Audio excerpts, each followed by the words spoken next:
Every day, 85% of people struggle with self-doubt, and 80% are held back by limiting beliefs.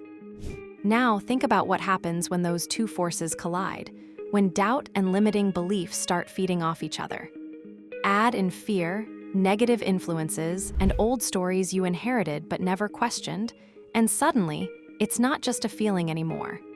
It's a cycle that quietly dictates your decisions, your confidence, and even the direction of your life. But here's the truth: you weren't born doubting yourself. No child enters the world questioning their worth. Doubt is something we learn, and because it's learned, it can also be unlearned. That's why in today's session, we're diving into the roots of doubt and the concept of shattering limiting beliefs. Together, they'll show you where self-doubt begins, how limiting beliefs take hold, and most importantly, how to break free from them so you can step into a life built on confidence, courage, and your true voice. The roots of doubt. Self-doubt doesn't come out of nowhere. You aren't born questioning your worth. No child enters the world wondering if they're enough. That starts later. And when it does, it hits deep and shapes everything. It influences how you talk to yourself, how you show up in relationships, what you believe you deserve, and what risks you avoid. Doubt doesn't just hold you back, it rewrites the story of who you think you are. That's why you have to understand where it begins. Until you do, it'll keep running the show from the background. Where self-doubt begins. Most people don't realize how early self-doubt creeps in. It's quiet at first. A look, a comment, a silence when you needed encouragement. Maybe a teacher made you feel small for getting something wrong. Maybe your parents, unintentionally or not, withheld praise or only gave love when you performed well. Maybe you compared yourself to a sibling who always seemed to shine just a bit brighter. And in those moments, something inside you started asking, "Am I enough?" That question sticks. It takes root. The mind, especially when you're young, doesn't filter much. You absorb things before you have the language or maturity to question them. If someone told you that you were too loud, too emotional, too slow, too sensitive, whatever it was, you likely believed it. And then you adjusted. You made yourself smaller, quieter, and less risky. You tried to please, avoid failure, and stay safe. Doubt taught you to protect yourself before you ever even knew you were building walls. Self-doubt thrives on repetition. If you heard it once, you might brush it off. But if you kept hearing it, feeling it, or reinforcing it yourself, it became part of your identity. That's the problem. Doubt becomes familiar, predictable. It becomes you, or at least how it feels. But it's not. It's just old conditioning that never got challenged. And now it's time to bring it into the light. The stories we inherit and believe. Your internal story didn't start with you. You inherited a lot of it. From family, culture, religion, media, school, you've been shaped by a lot of outside voices. And those voices weren't always healthy. Some were judgmental. Some were afraid. Some were so focused on control or conformity that they crushed individuality. You didn't get a clean slate. You got a script and you were expected to follow it. It's almost impossible that you 100% fit into the whole environment you were born in. It's not your fault. That matters. You didn't choose to grow up around fear, silence, perfectionism, shame, or criticism. But you can choose what you carry forward. If you don't, those inherited beliefs will keep running your life. You'll keep hearing echoes of people who are long gone or voices you never actually agreed with, and you'll think those voices are your own. But they're not. They're just stories, and like any story, they can be rewritten. You can name them, question them, and dismantle them. It starts by getting honest about what they are. Ask yourself, what do I believe about myself that I've never actually examined? Who told me that I'm not capable, that I have to earn love, that I'll never measure up? Whose voice is that? What part of me still listens to it? When you start asking those questions, things open up. You realize how much of your self-doubt was handed to you, not discovered by you. You were trained to believe it, but now you can train yourself out of it. That doesn't happen overnight, but it happens. Here are some practical examples. For instance, a child who constantly hears, "You're not good at that," whenever they try something new. Over time, they stop trying altogether. This is how doubt takes root, not as a conscious decision, but as a slow erosion of self-belief. 12 publishers rejected J.K. Rowling before Harry Potter became a global success. She was a single mother on welfare, doubting whether she was good enough. But she pushed past the doubts and kept writing. The world now knows her name because she refused to let early rejection define her. By tracing the roots of your doubt, you get to cut them off. Not all at once, not perfectly, but piece by piece.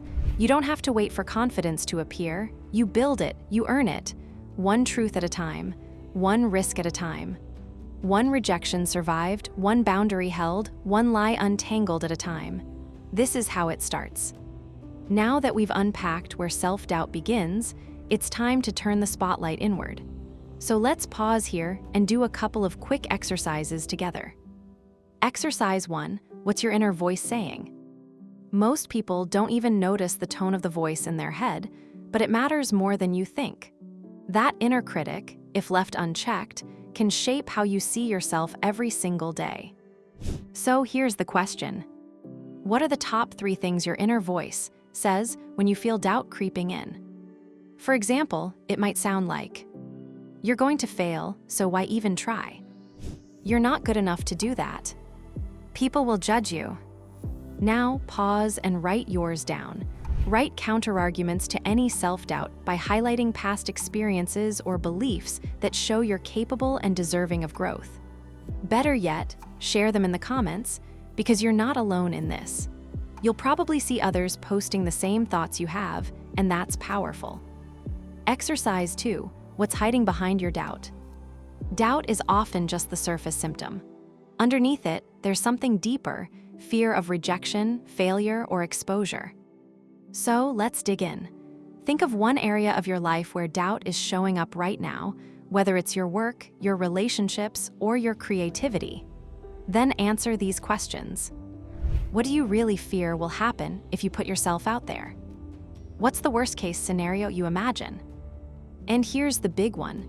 Has that ever actually happened before?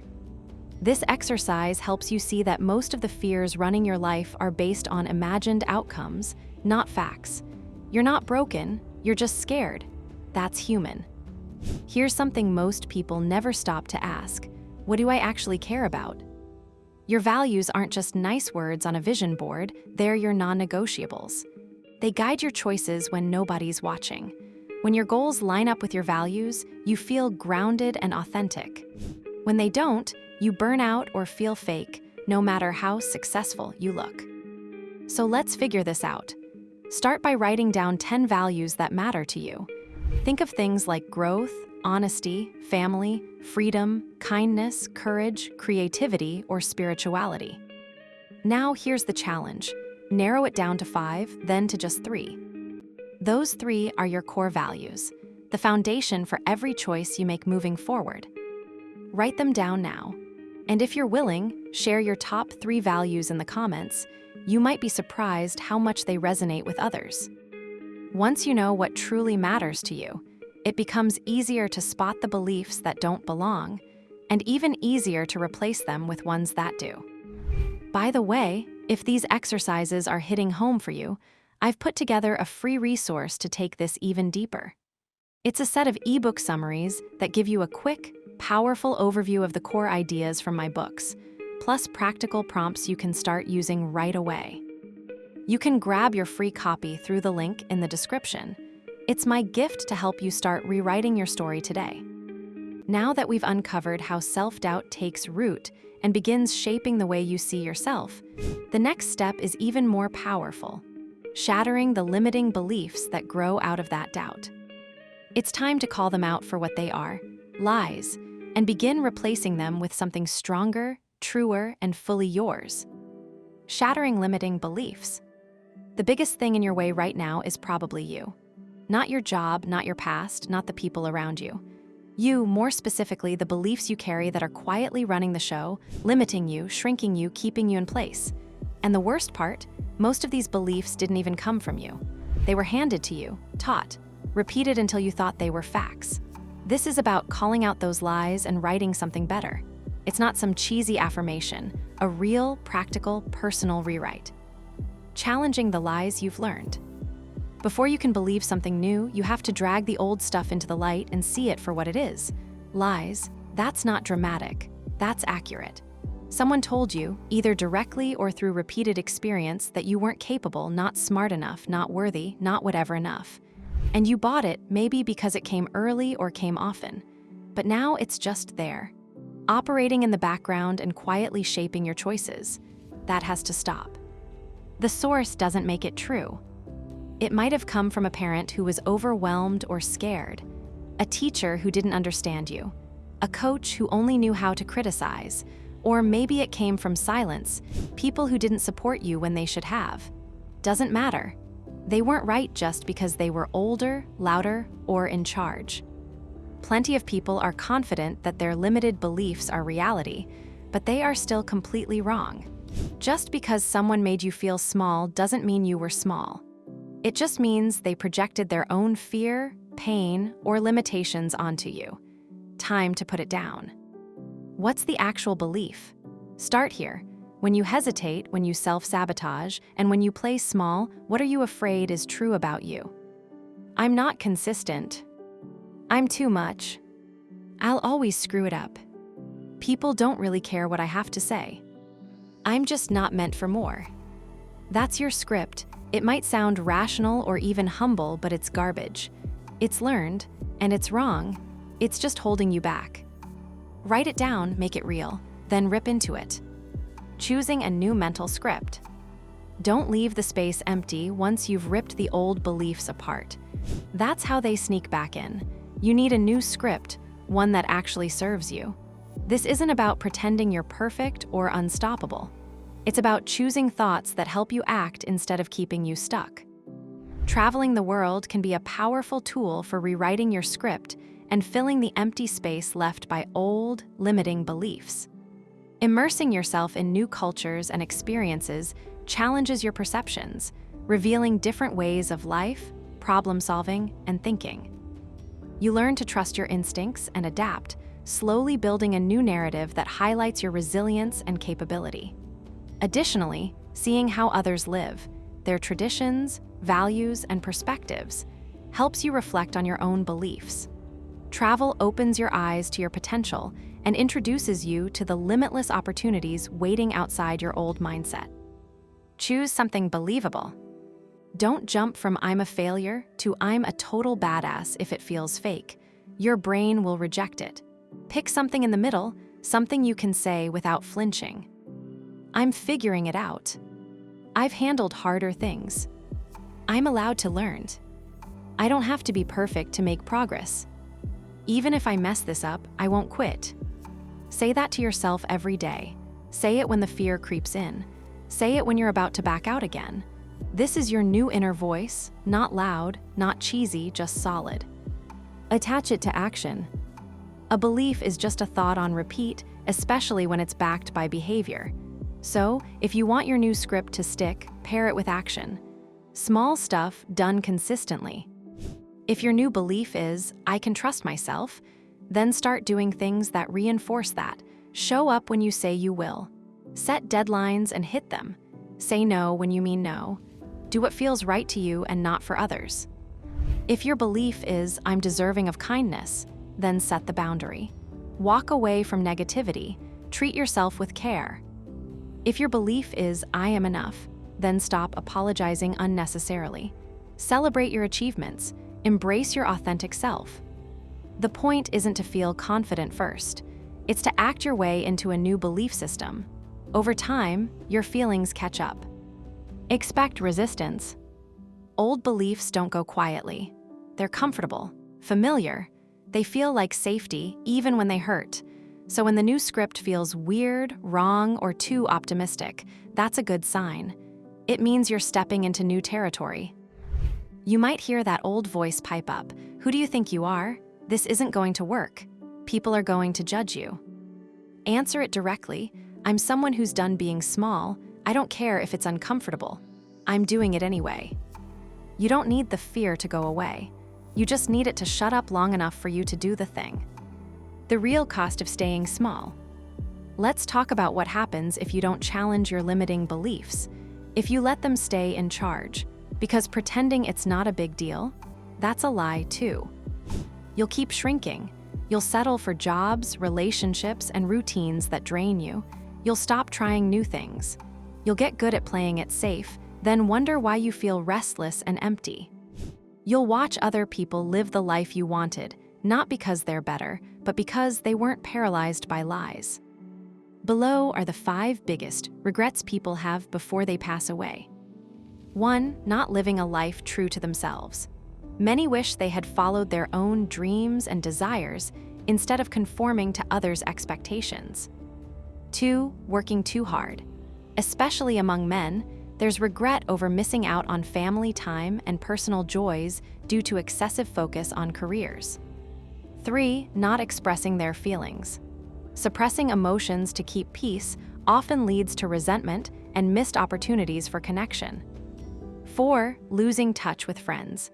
Neglected friendships become a source of sadness when people realize the value of those bonds too late. 5. Not allowing themselves to be happier. Many regret not embracing joy and letting go of fear or societal pressures. And worse, you'll start teaching that same fear to people around you, especially if you're a parent, leader, or friend. Your silence becomes a script for someone else. Speak your new truth. Take action that matches it. Repeat. Eventually, the old beliefs get quieter. The new ones get stronger.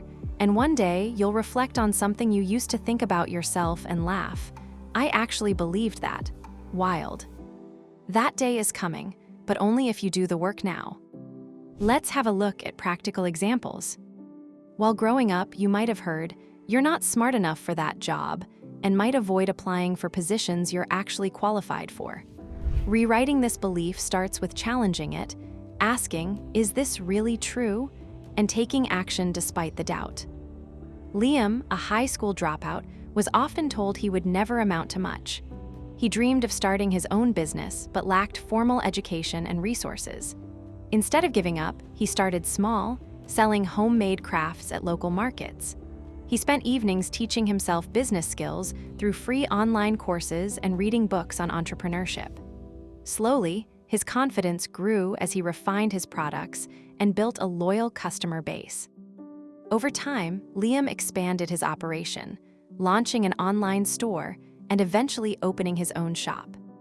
Through persistence and belief in his potential, Liam turned his passion into a thriving business. His journey proves that success comes from taking small, determined steps forward, even when the odds seem stacked against you. Jim Carrey grew up poor and was told his dreams of being a comedian were unrealistic. He wrote himself a $10 million check for acting services rendered before he ever made it. Years later, he got his first major film role and earned exactly that amount.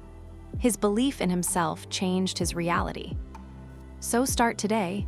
Catch one limiting thought, interrupt it, replace it, take one action that supports your new script, then do it again tomorrow, and the next day. Eventually, the belief you build will be this: I don't have to stay small. And once you believe that, everything changes. Now that we've looked at how limiting beliefs shape our lives, let's make this practical. Take a few moments with these exercises. They'll help you spot the beliefs running in the background and start loosening their grip. Exercise 1. Identifying your starting point. First, let's identify your starting point. Limiting beliefs often sound like facts in your head, but they're not. Maybe you've told yourself, "I'm too old or too young to start. I need to fit in to be accepted. I need permission before I pursue my dreams." Or, "I need to be perfect before I begin." Which of these hits closest to home for you? What decision would you make if you didn't believe this? Write it down. Or, if you're brave, share it in the comments. You'll see you're not alone. Here are empowering counterbeliefs to the limiting beliefs before to shift perspectives and unlock possibilities. Age is just a number. Growth happens at any stage. When you embrace learning at any age, you open doors to new skills, opportunities, and personal reinvention. Whether starting a business, learning a new craft, or changing careers, your timing is as flexible as your mindset. Authenticity is my greatest strength. By embracing who you truly are, you attract the right people and opportunities. You build genuine relationships, create a career that reflects your values, and live with confidence instead of fear. I don't need permission to go after my dreams. Choosing your own path empowers you to take action instead of waiting. When you stop seeking validation, you create momentum toward achievement, ownership, and personal fulfillment. Perfection isn't required, starting is. The willingness to begin, even imperfectly, leads to experience, mastery, and breakthroughs. If you let go of the fear of failure, you make space for exponential growth. Exercise 2. Where did this belief come from? Now ask yourself, where did this belief actually come from? Was it something you heard growing up from parents, teachers, or authority figures? Was it shaped by cultural or societal expectations? Did it come from a past failure or comparing yourself to others? Or maybe it's just a thought you've repeated so often it feels like truth. Pick one limiting belief and trace it back. Who or what planted it in you? Naming the source takes away some of its power. There's no shame in where it came from, but the question now is, do you want to keep it? Exercise 3. How confidence breaks the cycle. And finally, let's flip the script. Confidence is the antidote to limiting beliefs, not fake confidence, but real, action-based proof. Here's a simple way to practice. Catch the belief when it shows up. Call it what it is, a belief, not a fact. Ask yourself, what would I do if I didn't believe this? Then try doing exactly that, even in a small way. Each time you take action despite the old script, you're training your brain to believe something new. You've just seen how doubt takes root, how it grows into limiting beliefs, and how those beliefs quietly shape your entire life. But you've also seen the truth. Those beliefs are not permanent. They're not facts, and they're not the story you have to keep living. The power to rewrite your script, to break free from self-doubt, and to step into your true potential, it's already in your hands. If this message resonated with you, I want to invite you to go even deeper. You can get a free summary of my book right now. Link is in the description, or you can just head to levelup.now. Inside, you'll find the tools, prompts, and practical steps that will help you challenge your own beliefs and build a mindset that actually works for you. This video draws directly from the core teachings in my book, Fearless Transformation, A Journey to Self-Confidence and Fulfillment, and its companion workbook. You'll find it linked in the description. They're designed to work side by side, giving you the insights, tools, and guided exercises to help you break through limiting beliefs and build lasting transformation from the inside out. Thanks for watching. See you in the next one, and don't forget to subscribe.